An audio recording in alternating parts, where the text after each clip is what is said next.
Hey y'all, so I'm back. I am continuing from part 6, which was me ending off saying that I needed to realize, I realized that my biggest wounds were authorities in my life, and that's why I'm currently here. So this one is a continuation from that. So one of the ways that I realized that authorities were a big, wound for me was because I looked at my birth chart. That's number one. And then, communicating with my soul tribe.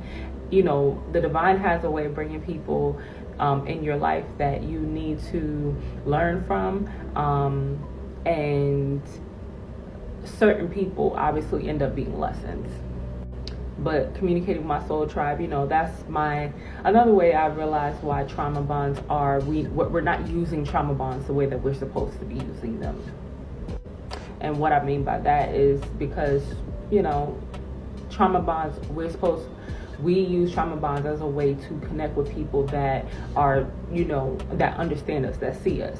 And then we transmute that together. You could choose to transmute it together, or you could choose to just stay in that trauma bond, like just, staying, bonding over that one thing. Or you're going to use that trauma to actually help you help other people, help heal yourself, and then help other people. So yeah, that's how I learned,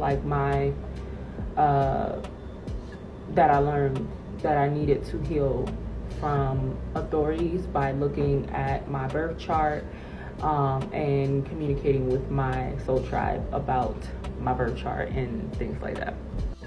I will highly recommend looking at your Chiron to see what your biggest wounds in your life in this lifetime is. I am currently doing a Chiron series. It is on here, but you can go on my YouTube and look at it. At Luminary Beauty is my YouTube page, and you guys can check that out.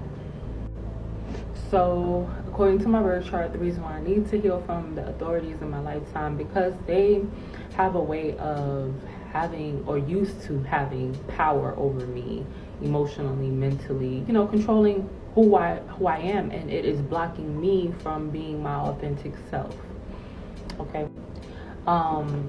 And really it's because of the need for security or a home, and it's not even just authorities as far as mom, dad, parents, family, or just teachers. It's also partners, I've realized as well.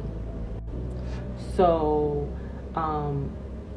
really the main point was because they are keeping me from my higher self and my authentic self, and showing that, because I didn't want to, I wanted to please them. Like I said in the other video, I'm a reformed people pleaser.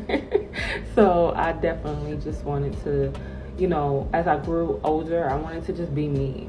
I wanted to be my authentic self. I wanted to be free. And of course, doing that led me to just being like, you know what, I don't want to do this. Like, especially with my managers, bosses, like I was just like, nah, I don't, this doesn't feel good to me. You know what I mean? I didn't like the feeling of being restricted. I didn't. And that's how it rolls over into now today, that I allow my daughter to express herself the way that she needs to express it. That doesn't mean that she isn't being, guided or structured, or, you know what I mean? Like giving some structure.